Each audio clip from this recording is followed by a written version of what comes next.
Thank you, Ali. Assalamu alaikum and good afternoon. The next direction, go ahead. Sure. Okay, thanks. With the permission of the chair, Dr. Saab, let me just start by actually also reinforcing the sentiments of Dr. Pasha in congratulating Prime for holding this, and I think Ali will be the first to sort of admit that I have some hand in making sure that Prime continues with this, and this is really probably the only place or the only forum that Pakistanis and civil society and academics are discussing such an important issue for Pakistan in terms of the magnitude of the debt, the direction we are headed in, and what strategies we can adopt to avoid this. So I hope Prime has already laid the foundations for 2 of these conferences, and I hope this becomes an annual feature looking ahead. So in consultation last night with Dr. Pasha over dinner, I've actually changed my topic. Originally it was the outlook for public and external debt. It was public debt, but I wanted to talk about external debt as well, because it's extremely important to make that distinction, or to decompose or deconstruct public debt into its really important component, or both the components, but external debt. And Dr. Saab has already laid that framework out. So what I'm going to be talking about is some selected issues. And one of these selected issues is going to be the definition of public debt that we use, and how malleable or elastic this definition is going to become with CPEC. So let me just start off first with the latest, maybe this is not breaking news, but it's from the State Bank annual report that was published yesterday. So what this tells us is it's a summary of the liabilities and debt situation in rupees billion. And if you look at the B, the row highlighted also and marked B, that's the total public debt according to the State Bank's definition, and one row below that is the MOF definition, which doesn't seem too off. It's only about 400 billion rupees or thereabouts off at this point in time. And then some of the other parameters. By the way, in the last column, because this is updated to the first quarter, September 30th, 2015, you may find that our public debt has dropped by a magical 5 percentage points, and it hasn't, because the State Bank has based the debt on the projected full year GDP level. So we've not come down to 60.4% magically, and let me just take you through. Just looking at it visually, this is how the debt has increased. And this is an older slide I've used. I'm sorry, I didn't have time to actually put the latest numbers in. But this just gives an idea of the very quick sort of superficial sort of dynamic of the debt, that between 2008 and 2014, our public indebtedness has increased by almost a factor of 3. And in fact, it's now, as I said, it's about, the full sort of debt is over $19 trillion, and I'll just show you that slide a bit later. And a large part of that increase is driven by high cost, relatively shorter tenure domestic debt. And now the government has put in place over the last 1 year or so some sort of safeguards, or in trying to increase or elongate the maturity of this domestic debt, move away from unfunded debt, which is primarily treasury bills, 6-month treasury bills, or the weighted average is 6 months, into longer term Pakistan investment bonds. But it comes at a cost. Now this is from the October 2015 Debt Office's update on its debt strategy. So Dr. Saab, it's actually, they have an update, and they're working, I've been told, on a much fuller update. But this is good because it gives you an idea of the risk profile of the debt. So if you look at the proportion of total debt which is FX related or FX denominated, has to be paid back in foreign exchange. That's come down to about 28% now. Short-term debt as a percentage of official liquid reserves is roughly about 28%. And similarly, the rollover risk and the refinancing risks are all put down here, and the contingent liability stock. So it's actually a fairly, at least comparatively, a much more transparent position, and analytically a fairly sound position compared to where we were just maybe 3-4 years ago in terms of what the debt office has put out, and this is actually very welcome. But there are definitional issues. So if you look at what the Fiscal Responsibility and Debt Limitation Act 2005 puts down and what the government holds itself against to, and that says the sum of the total outstanding borrowings of the government. And I've actually, all the highlights and the italics have been added for emphasis by myself. Now, why have I highlighted borrowings? Because in the past, the government has actually made a distinction between liabilities and debt. So anything which is contracted by EAD or on behalf of the government is treated as part of the public sector debt for reporting for FRDL, but if there are liabilities, then they have taken these out. And the Ministry of Finance further refines that for its own reporting, and says that the portion of total debt which has a direct charge on government revenues for that particular year, as well as the debt stock from the IMF.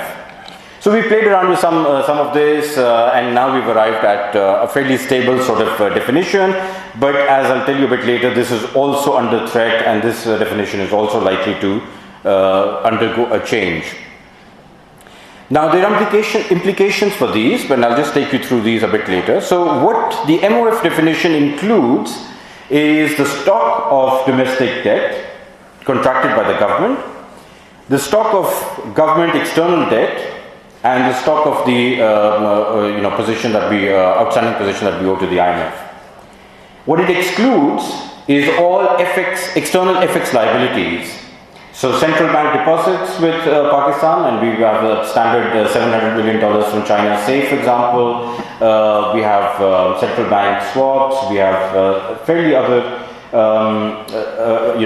liabilities that we exclude. In fact, this is a construct that goes back to the 1990s, where the Ministry of Finance used to make sure that we somehow kept the foreign currency accounts separate from, and not count them as FX liabilities, even as FX liabilities. And this issue came to a head in 1998 with the explosions and the run on the FX deposits, the FCAs, and then Pakistan having to freeze that. Despite the warnings in the mid-90s from the State Bank that, you need to take into account these liabilities. So we're making similar mistakes now, but the magnitude is not as large so far. But it's going to be a huge problem, as Dr. Pasha laid out, with the CPEC liabilities. So we also exclude the circular debt, for example, the energy circular debt, other contingent liabilities like guarantees, tax refunds. So we've got about 150 to 200 billion rupees of tax refunds, which the government of Pakistan legally owes to exporters and to other businesses. And is sitting on, and now has been promising on the floor of the House of the Finance Minister for 2 consecutive years that I'll pay these off in 3 months. And before the previous chairman, FBR, left, he made an honest admission that we cannot pay these. We'll have to devise some way of paying these, either to taking on new loans or devising some sort of bonds and paying these off. So these are liabilities that are not contingent. They're actually hardcore liabilities sitting on the balance sheet, and we're not, the Ministry of Finance is not recognizing them. Then there are public sector enterprise losses and potential restructuring costs, which could be fairly large, especially when we talk about restructuring before privatization of entities like PSO, Pakistan State Oil. So these are the things that are excluded. So what difference does it make? Let's have a look. I mean, if you look at the MOF, and this is this is the June 30th, 2015 position. So if you look at the MOF definition of public debt, it's 17.4 trillion, which is about 63.5% of GDP. and it's 442% of revenues. If you look at the expanded SPP version, which includes external FX liabilities, we're at about 65% of GDP and 452% of revenue. But if you look at a really expanded version of what the debt should look like, what we should recognize as part of public debt, and I'll explain in the next few slides why, then we include the PSE's debt, which is essentially backstopped. These are loss-making entities. They are backstopped by government, either explicit government guarantees or by implicit backstopping by the budget. So there is no, escaping. These are liabilities of the government of Pakistan, which will be recognized at some point in time through a charge on the budget. Then there are guarantees, both explicit and implicit. Other than this, there are commodity operations, which normally are self-liquidating, but nonetheless, it's borrowing from commercial banks, backstopped once again by the government. Then the external liabilities, circular debt and tax refunds. So put all this together, we're actually at 523% of revenues, not 442%, and we're at 75% of GDP, not 63.5%, right? So purely in terms of transparency and in terms of accountability and in terms of reporting to the parliament and the people of Pakistan, we're playing some sort of games and saying under the FRDL, we only, we're on a downward sort of path, and we're at only about 3.5% over where we should be, and this will all be fine. We're actually 15 percentage points higher than where we should be, and in terms of the charge and revenue, it's 523%. And normally, the Ministry of Finance itself, the debt office, for many years has been running with an international benchmark, which is that your public debt is sustainable when it's roughly not 60%, 60% is just a number pulled out of the European hat as well. This is where we got it from, the Europeans primarily. So it makes more sense for them than for us perhaps. But in terms of repayment capacity, that's what we should be looking at. So benchmarking it to our revenues makes much more sense than benchmarking it to our GDP, because half of our GDP doesn't contribute to taxes. So that's why revenues is much more important. So when you look at that, the debt office itself says 350% debt, public debt stock to revenues should be around 350%. Anything beyond that is considered a bit dodgy and a bit floozy and maybe not sustainable. So when you're 200 percentage points above that, then clearly it's not sustainable. Now, what is the issue here? The issue is that if you want to have an accounting approach, then you may be fine with your current definitions. But debt management is not about accounting, it's about risk management. And this is the concept we use both in corporates, in the banks, and in other sovereigns as well. So you have to measure the debt carrying capacity of the government. And it's not just corporates and banks, by the way. There have been two very large sovereign failures by not taking into account, at least two large, I mean there have been others as well, but I'll just talk about very quickly about two. One was Orange County, so it was sub-sovereign, subnational, Orange County, California. Many years ago, John, you would know, you're from California, so they went bust because they thought they were being very clever. Like our Ministry of Finance, they were parking things off the balance sheet. So they had got, I think it was Merrill Lynch or Goldman Sachs, I forget, to devise these derivatives for them. They didn't understand, the Orange County CFO didn't understand the derivatives, the Merrill Lynch guy couldn't explain it to him, but it made sense because huge commissions involved. They kept on parking their debts off balance sheet, and then one day it came to roost and Orange County was bankrupt. So if you looked at the accounting set of numbers, you would have said, there's no problem. These guys on the balance sheet, they don't have too much of a debt. Off balance sheet, that's what caused them to go bust. Similarly, fast forward to the 2000s. Probably the same bunch of guys, I don't know, maybe some clever investment bankers told Greece that, hang on, your reserves are not looking that great. So let's do some engineering, financial engineering with your reserves and your debt, And lo and behold, everybody got fooled, including the Greeks themselves, because when they looked at the debt numbers, they said, that's not a problem. They looked at their foreign exchange numbers, they said, these are looking pretty good, so they add the two together, we don't have a problem. The foreign exchange reserves were overstated by their derivatives, the off-balance sheet transactions. The debt was understated.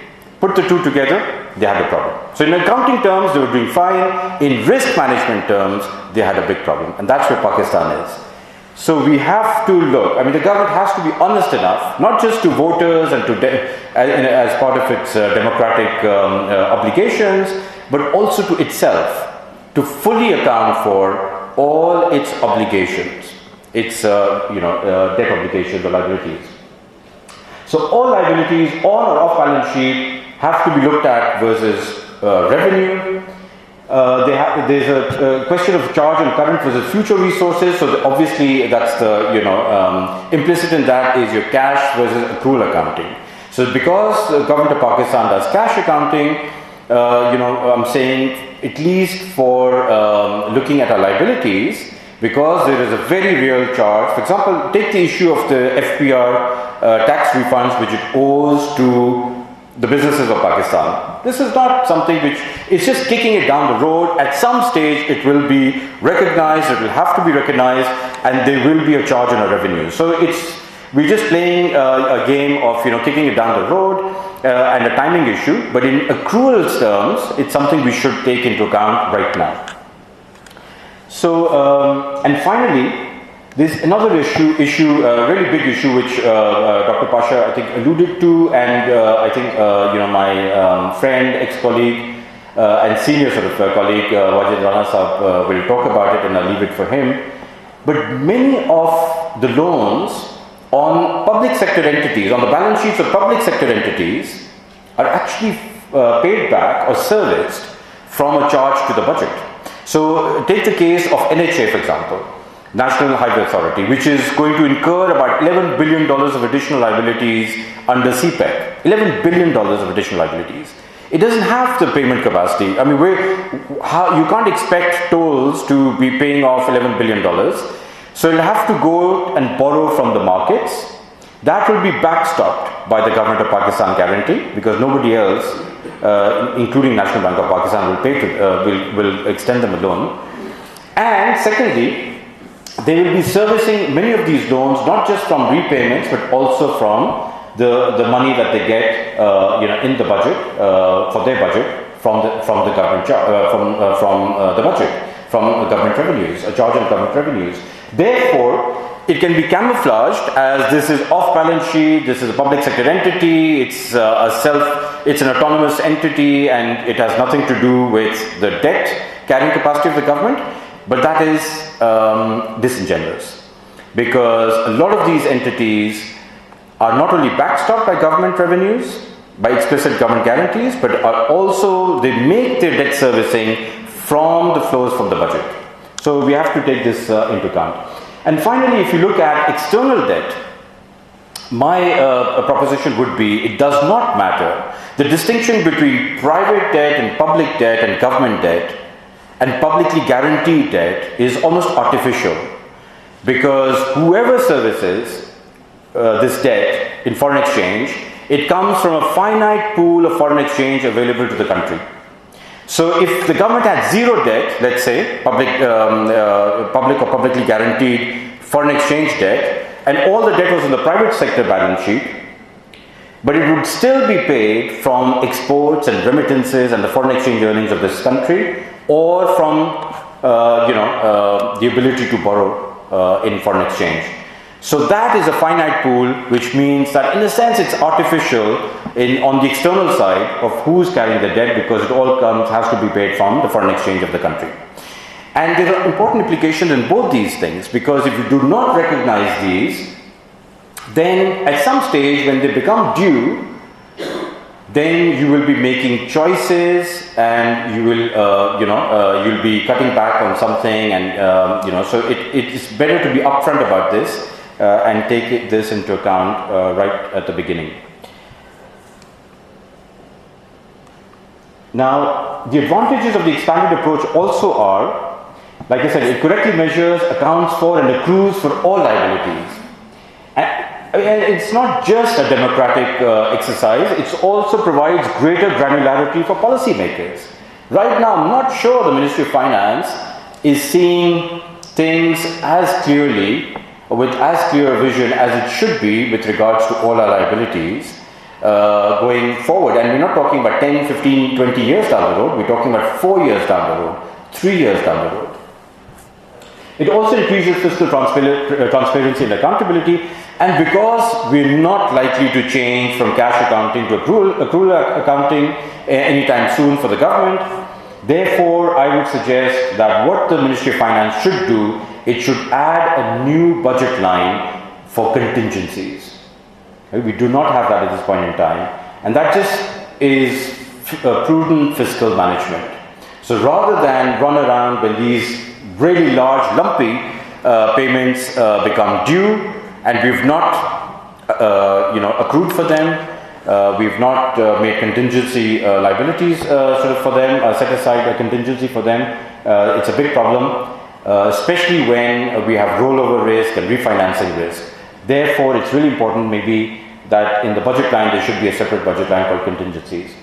And also, if you do the expanded approach or move on to the expanded approach, you highlight the mismatch between ultimate sources of payment, which is tax revenues and exports, and liabilities. Right now, you do not get the sense until you deconstruct it and decompose it, and so it has to be upfront, not just for policymakers in the Ministry of Finance, but for parliamentarians, who then should be holding the government to account in terms of breaching the FRDL. So quickly about CPEC liabilities, it's about $11 billion just for highways, and approximately 75 to 80% of the rest is likely to be debt, but we do not know. So the terms are unclear: who will contract the debt, the amount, the repayment terms, and who will ultimately pay how much. So that's another thing we're not sure about. Dr. Saab has, I think, done the right thing of looking at the NEPRA sort of balance sheets and the NEPRA sort of website and what CPEC says, and we have a good idea, roughly, indicative terms of what it's going to cost us. But there is something that we are aware of now, that the government is considering special treatment, and I'll just say a quick line on this and leave it for Mr. Wajid Rana to speak about, is somehow to further refine public debt so the CPEC liabilities do not show up as $90 billion and it shows up as something much more manageable. So further issues, very quickly, three things I want to highlight. Growing burden of public debt servicing. For 2014-15, public debt servicing accounted for 52% of net federal revenues after transfers to provinces. So it's clear, and it's rising, and it's a fairly large, significant amount, and it's rising. Government's preemption of bank credit because it needs to borrow for servicing its debt. In 2014-15, the government and the public sector enterprises picked up 92.4% of all bank credit, leaving less than 8% for the private sector. So there is a very serious crowding out, and this has been going on for a number of years now. And finally, the growth of debt components, domestic debt and external debt, are higher than the underlying repayment sources. So domestic debt is higher, the increase in domestic debt is higher than the increase in revenues, underlying revenues, and the increase in the external debt is higher than the increase in foreign exchange earnings. And because foreign exchange earnings are the main sources, the two sources, exports and remittances, are in a bit of a cloud, or the uncertain global conditions and regional conditions going forward, this is a serious issue. I've presented this slide last year as well of how much tax reform would make a difference to our public debt. Of course, it's going to be tax and expenditure reform, because if you do tax reform, get the additional revenues and squander them on orange and green lines and metro buses, you'll probably end up with the same configuration of debt. But if you utilize the savings sensibly, then this is the difference tax reform can make. If our tax to GDP ratio had been 12%, which is the regional the low regional average excluding Afghanistan and Bangladesh, If we had achieved this in 2005 and held it constant, then our public debt would have been about 13 percentage points lower, or 3.3 trillion rupees lower by 2014. Finally, so the three broad conclusions from my presentation: public debt has increased sharply, of course. We know that the risk profile has improved somewhat so far, but going forward, the dynamic is still very unfavorable, especially with regards to the developments which Dr. Pasha delineated as well. And this absence of robust economic reform, tax, exports, energy, and FDI, attracting FDI, and this is going to constrain our prospects going forward. Thank you.